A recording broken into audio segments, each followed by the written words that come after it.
জানেননি আমাদের আল্লাহ হাসে। কে হাসে? জোরে বলেন। দুই মেজবানের কর্মকাণ্ড দেখে আল্লাহ হেসে দিছে, সুবহানাল্লাহ। দুই মেজবান, এই হাদিসটা মন দিয়ে শুনেন। বুখারী শরীফের হাদিস, 3798 নাম্বার হাদিস। এই হাদিসটা একটা আশ্চর্য হাদিস। নবীজির কাছে এক মেহমান আসছে।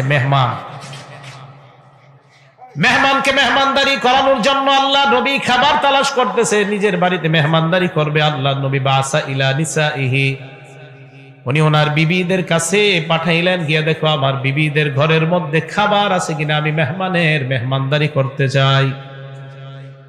আর এই জায়গাটা আমি যখন করি টেনশন করি, আমি যখন খাবার খাই লুকমা দিই মুখের মধ্যে, মাঝে মাঝে আমার হাদিসের এই জায়গাটা মনে পড়ে। মন দিয়ে শুনেন।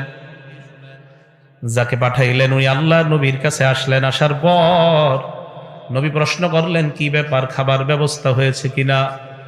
ওই সাহাবা জবাব দিলেন, ইয়া রাসূলুল্লাহ, আপনার সব বিবিরা জবাব দিয়েছে, মা মা'না ইল্লাল মা, আমাদের ঘরে পানি ছাড়া কিছু নাই। কারো ঘরে পানি ছাড়া কিছু নেই। আজকে আমারে আপনারা দাওয়াত দিয়ে আনছেন, কত ভালো ভালো খাবার খাওয়াবেন, যাদেরকে আনছেন সবাইরে খাওয়াবেন, অথচ যার কথা বলতেছে আজকে তারা খানা নাই ঘরে। যাদের কথা বইলে আজকে খাইতেছি, খাওয়াইতেছেন, এদের ঘরে পানি নেই। পানি আছে আর কিছু নেই। তো দেখেন, মানে নবীর বিবিরা স্বাভাবিকভাবে জবাব দিছে, মানে এটা কোনো ব্যাপার না। কেন জানেন? মাসের পর মাস দু চুলা জ্বলেই না, এটা কোনো ব্যাপারই না। মানে বলে, হ ঘরে 2টা খেজুর আছে, হ্যাঁ 1 গ্লাস দুধ আছে, আর মাঝে মাঝে বলে না পানি নেই, পানি আছে, খাবার নাই, কিচ্ছু নাই। মানে এটা বলাটা কোনো ব্যাপার না, মানে এটা তো অহরহর ঘরে ঘটেই।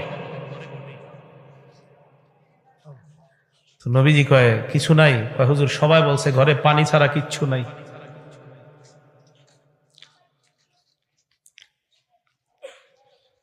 নবীজিও তো জানে আমার ঘর তো এরকমই থাকে, খাবার থাকে থাকে না। নবীজি বললেন, মাইয়ুদীফু হাজা, আমার এই মেহমানটাকে কেউ মেহমানদারি করবা? ফাকামা রাজুলুম মিনাল আনসার, এক আনসারী সাহাবা দাঁড়ায় গেছে। দাঁড়ায় কয়, আনা ইয়া রাসূলুল্লাহ, হুজুর আমি আপনার মেহমানকে মেহমানদারি করব। এবার আনসারী সাহাবার খবর শুনেন। ফানতালাকা বিহি ইলা ইমরাতিহি, নবীর মেহমান নিয়ে বাড়িতে গেলেন, বাসায় গেলেন। বিবির কাছে যাওয়ার পর কয়, আকরিমি দাইফা রাসূলিল্লাহ, আল্লাহর নবীর মেহমানের সম্মান করো। বিবি কয়, কি বলতে চান? কয়, বুঝো না,